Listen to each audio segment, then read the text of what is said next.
Em 14 de junho de 2018, pouco antes do meio-dia, um vilarejo esquecido seria abalado por uma tragédia sem precedentes. Boa Esperança, distrito de Nova Mutum, Mato Grosso, não passava de um ponto quase invisível no mapa. Poucas ruas de terra batida, casas de madeira simples, crianças correndo descalças, cães magros que latiam ao vento seco do cerrado. Ali, a vida corria devagar. As manhãs eram marcadas pelo canto dos galos, as tardes pelo barulho distante dos tratores e as noites pelo silêncio cortado apenas pelos grilos e sapos nos brejos próximos. Naquela quinta-feira, o sol já castigava forte. O céu sem nuvens parecia uma chapa incandescente sobre as plantações.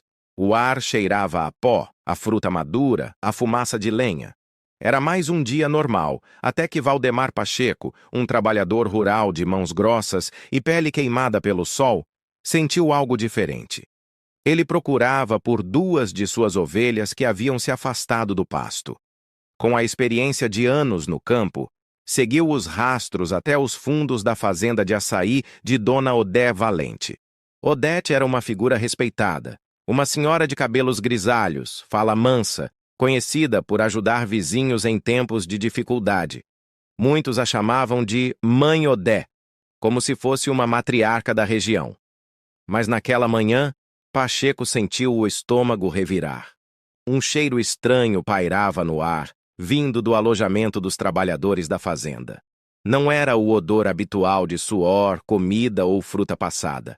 Era algo mais denso, azedo, nauseante. Uma mistura de podridão e morte que parecia grudar na garganta. Com passos pesados, ele se aproximou. A porta estava entreaberta. A madeira rangia sob sua mão trêmula. Quando o empurrou, o mundo dele desabou. Ali dentro, amontoados no chão de cimento, estavam 25 corpos. Homens e mulheres jovens, alguns ainda com colher e prato caídos ao lado. As expressões congeladas em máscaras de dor extrema. Olhos revirados, bocas abertas, espuma seca acumulada nos cantos. Os corpos estavam contorcidos em posições bizarras, como se cada músculo tivesse se rebelado nos últimos segundos de vida. O zumbido das moscas tomava conta do ar, como um coro macabro em plena luz do dia. Valdemar ficou paralisado. O coração disparava, as pernas tremiam. Por um instante, pensou que também cairia morto ali, mas um grito rasgou sua garganta. Meu Deus, estão todos mortos! Alguém me ajuda! Estão todos mortos! O grito ecoou pelo vilarejo. Em poucos minutos, vizinhos, parentes e curiosos começaram a se aglomerar. O silêncio rural foi substituído pelo burburinho de vozes assustadas, choros, rezas murmuradas. A polícia local chegou às pressas, isolando a área, mas já era tarde. Todos haviam visto a cena. O pânico se espalhou como fogo em palha seca. A primeira hipótese era simples, um envenenamento coletivo acidental, talvez comida estragada, talvez um gás tóxico. Mas logo ficou claro que não era tão simples assim. Nenhum pedido de socorro havia sido ouvido, nenhum sinal de luta, apenas a morte em silêncio após o almoço. E então, em meio ao tumulto, surgiu uma figura que parecia carregar em si a dor de todos. Dona Odete Valente, de pouco mais de 60 anos, correu até o alojamento. Ao ver os corpos, caiu de joelhos, batendo no peito, chorando em desespero. Meus meninos, meus filhos, quem fez isso com vocês? Meu Deus, quem foi capaz de tanta crueldade? Seu choro parecia tão real, tão dilacerante, que muitos moradores não contiveram as lágrimas. Alguns tentaram consolá-la, outros simplesmente choraram junto. Para todos, Odete era a imagem da dor verdadeira. Mas entre a multidão havia alguém que não se deixou enganar. O Major Guzmão, chefe da equipe de investigação criminal vinda da cidade, observava em silêncio. Em 2 décadas de carreira, já tinha visto de tudo: lágrimas falsas, sorrisos frios, disfarces perfeitos. E algo naquela mulher não lhe parecia autêntico. Ela chorava, mas seus olhos permaneciam secos. Sua voz se elevava em lamentos, mas de tempos em tempos desviava o olhar para os investigadores, como quem mede reações. Guzmão anotou em seu caderno: Odé valente. Performance exagerada. Observar mais. Aquela noite, a lista de trabalhadores foi revisada. Havia um detalhe inquietante. 26 nomes registrados, mas apenas 25 corpos no alojamento. Faltava alguém. Seu nome era Benício Nogueira, 32 anos, baiano recém-contratado. Onde estaria? Não demorou para descobrir. Benício estava no posto de saúde do vilarejo, internado desde a manhã. Enquanto almoçava, havia engolido acidentalmente um pequeno escorpião que se escondia no arroz. A reação foi imediata. Falta de ar, corpo coberto de manchas vermelhas, convulsões. Seus colegas o levaram às pressas até o posto, onde recebeu tratamento. O acaso, cruel e irônico, o salvou da morte. Quando soube que todos os outros haviam morrido, Benício chorou em desespero. Eles morreram mesmo? Todos? O Ramiro, a Clarice? Meu Deus, eu os vi rindo hoje cedo. Os investigadores sabiam. Benício não era apenas sobrevivente, era peça-chave. Sua memória poderia trazer detalhes que ligariam os pontos. Mas também estava claro que o responsável pelo crime não queria que ele falasse. Na manhã seguinte, o Instituto de Criminalística Federal chegou ao vilarejo. Amostras de arroz, carne, sopa e água foram coletadas, junto com tecidos do fígado e do estômago das vítimas. O resultado não demorou. Carbofurano, um pesticida proibido, letal em pequenas doses, inodoro, incolor. Uma substância capaz de matar em menos de meia hora. Estava em todos os pratos de arroz e em todos os corpos. Não havia mais dúvidas. Fora envenenamento premeditado. Alguém, aproveitando-se da ausência da cozinheira, despejou o veneno no arroz já pronto. E quem tinha acesso à cozinha? Quem tinha as chaves do depósito de alimentos? O nome se repetia: Odete Valente. A investigação avançou. O que poderia motivar tamanha atrocidade? A resposta estava nas dívidas. Odé devia mais de R$ 1.600.000. Hipotecara a fazenda para financiar um projeto fracassado de seu filho, Cásio Valente, em Goiás. O dinheiro evaporou em 2 meses. Para piorar, devia quase R$ 100.000 em salários atrasados aos trabalhadores. A cada dia, a pressão aumentava. Para alguém acostumada à reputação de mulher honrada, a falência pública era uma humilhação insuportável. O cerco financeiro a encurralava. E quando honra, dinheiro e futuro se perdem de uma vez, alguns escolhem a sombra. Mas como uma senhora de mais de 60 anos conseguiria sozinha planejar, comprar e aplicar veneno proibido? A resposta estava em seu filho. Cásio Valente, 35 anos, elegante, educado, afirmava ter passado o dia em São Paulo.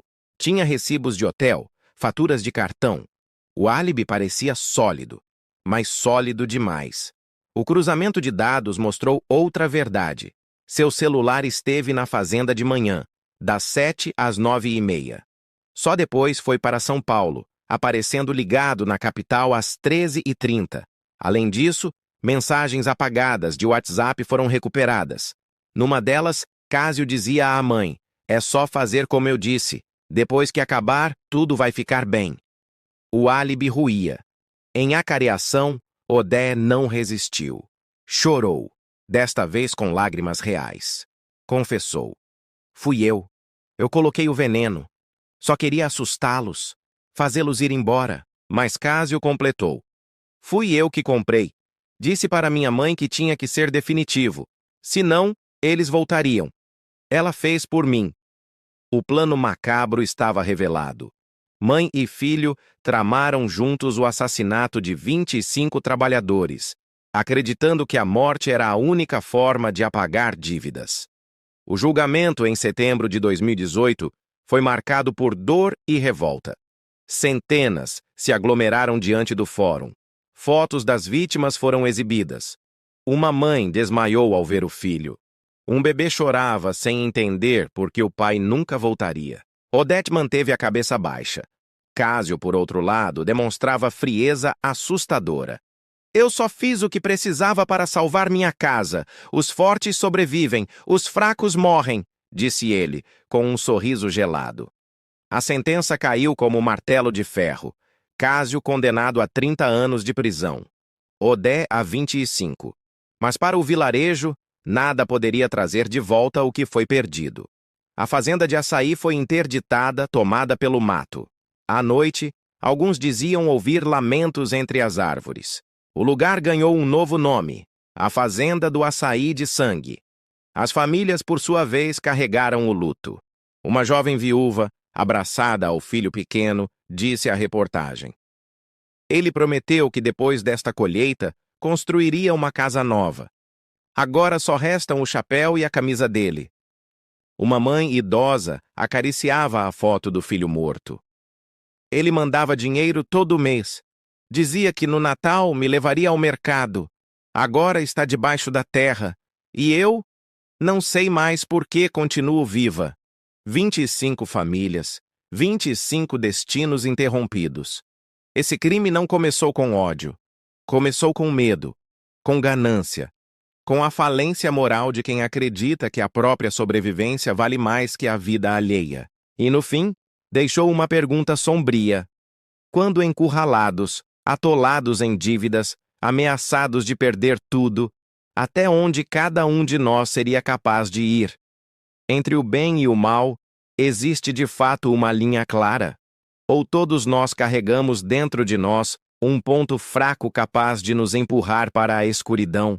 O tribunal já havia esvaziado, mas o eco das condenações ainda pairava no ar como um fantasma. Do lado de fora, a multidão dispersava em silêncio, como se cada passo fosse pesado demais depois de testemunhar tamanha frieza. O sol se punha devagar sobre a cidade, tingindo o céu com tons de vermelho e laranja, e muitos se perguntavam se aquelas cores não eram também um lembrete cruel do sangue derramado no alojamento da fazenda de açaí. Os dias que se seguiram ao julgamento não trouxeram alívio. Pelo contrário, abriram feridas ainda mais profundas. As famílias das vítimas, agora carregando papéis oficiais com nomes e datas, precisavam enfrentar a dura realidade. Seus entes queridos jamais voltariam. O vilarejo de Boa Esperança, antes lembrado pelas colheitas fartas, agora era conhecido em todo o estado como palco de uma tragédia. Repórteres circulavam pelas ruas de terra, microfones em punho, tentando captar frases de dor, manchetes que vendessem a desgraça. Muitos moradores, cansados e revoltados, se recusavam a falar. A fazenda de Oded Valente, interditada pela justiça, se tornou um lugar de assombro. O mato cresceu rápido, cobrindo os caminhos que antes levavam às plantações. As árvores de açaí, carregadas de frutos roxos, ficaram esquecidas, como se ninguém mais tivesse coragem de tocá-las. Alguns moradores diziam que, ao cair da noite, era possível ouvir vozes sussurrando no vento, lamentos vindos do alojamento vazio. Outros juravam ver vultos caminhando entre os pés de açaí, sombras que se dissipavam ao primeiro piscar de olhos. Não importava se era fruto da imaginação ou não, ninguém mais ousava atravessar os portões da fazenda. As famílias enlutadas enfrentavam a dor cada uma à sua maneira. Uma jovem viúva, com um bebê de apenas 2 anos no colo, sentava-se todas as tardes à beira de um riacho próximo. Ali, seu marido costumava lavar as mãos após o trabalho. O menino, sem entender, brincava com pedras e folhas, enquanto a mãe encarava a água corrente, imóvel, como se esperasse que o tempo voltasse. Ele me prometeu que, quando terminasse essa colheita, construiria uma casa nova para nós, dizia ela em voz baixa. Agora só tenho a camisa dele e o chapéu de palha. Em outra casa simples de madeira, uma senhora idosa passava horas sentada diante de uma fotografia em preto e branco do filho. Os dedos trêmulos acariciavam o vidro da moldura como se fosse possível sentir a pele dele novamente. Ele trabalhava para me mandar dinheiro todo mês. Dizia que no Natal me levaria ao mercado da cidade. Agora está debaixo da terra. e eu não sei mais por que continuo viva. As palavras saíam como um sussurro, um lamento perdido entre as paredes. No pequeno cemitério do vilarejo, 25 covas novas surgiram lado a lado. Cruz de madeira simples, nomes escritos à mão, algumas flores murchas deixadas por parentes. Aos domingos, o local se transformava em um mar de velas acesas.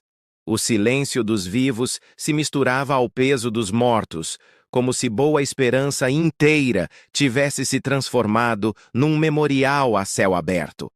O impacto não foi apenas emocional. A economia da região também desabou. Sem os trabalhadores, sem a fazenda em operação, muitas famílias perderam suas fontes de renda. Pequenos comércios que dependiam da movimentação da colheita fecharam as portas. A feira semanal, antes animada, agora era triste, esvaziada. A tragédia havia sugado não apenas vidas, mas também o sustento de dezenas de lares. Enquanto isso, atrás das grades, Odé e Cásio Valente se tornaram símbolos do mal.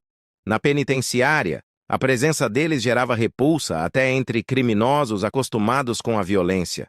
Odé, antes chamada de Mãe Odete, agora era vista como a traidora de seus próprios filhos de consideração. Alguns detentos murmuravam que ela era pior que qualquer assassino de faca na mão, pois havia planejado a morte de 25 pessoas com a frieza de quem prepara uma refeição. Cásio, por sua vez, se mantinha frio, distante, como se nada daquilo tivesse realmente importância.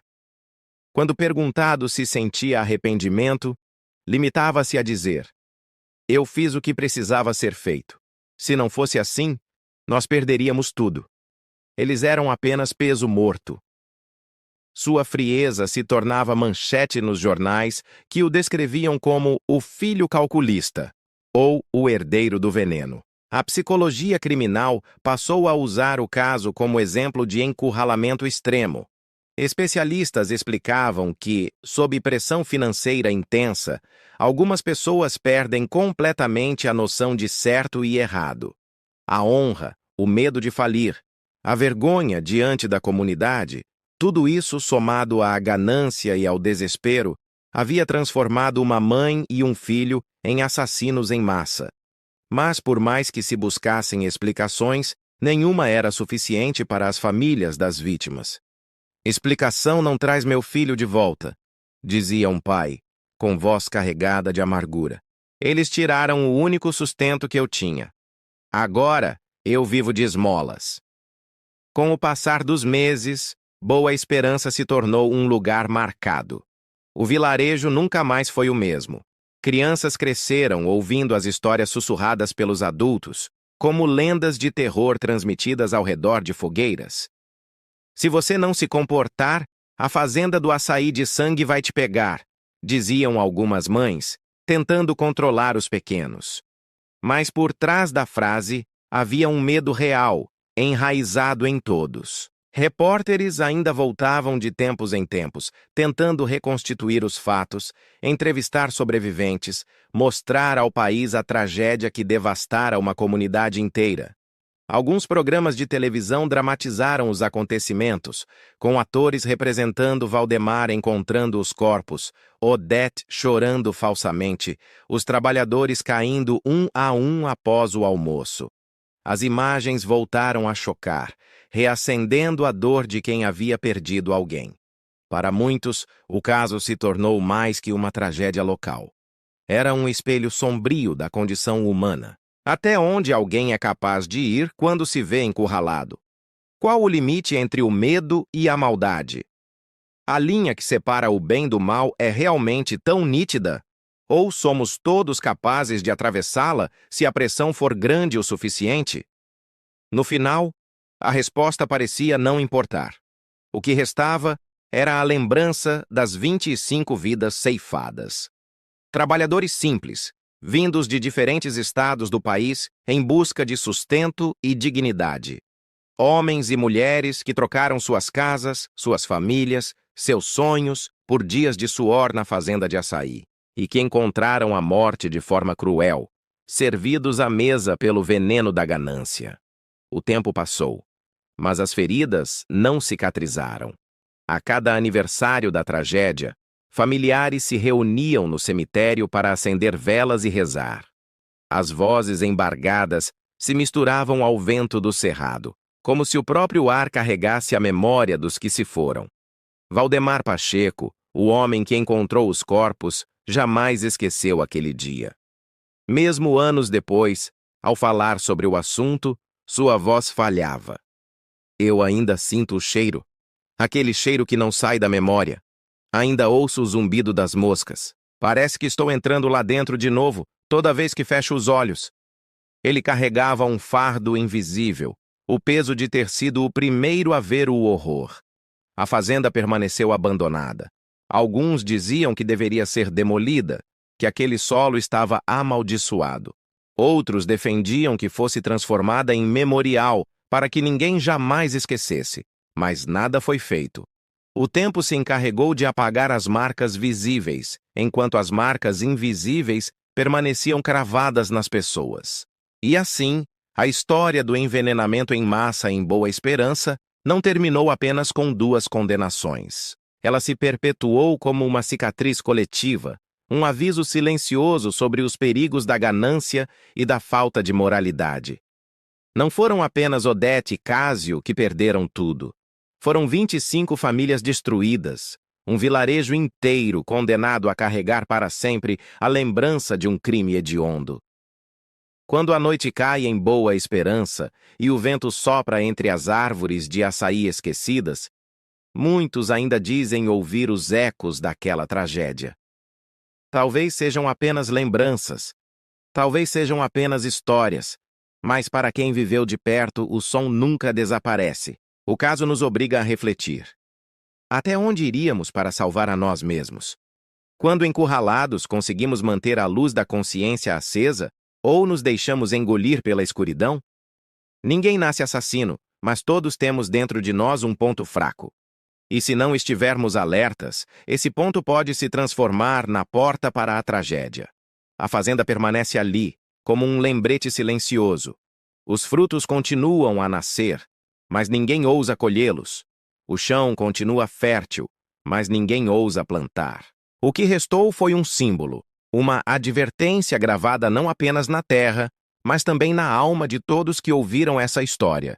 E no fim, talvez seja esse o verdadeiro peso do caso de Boa Esperança.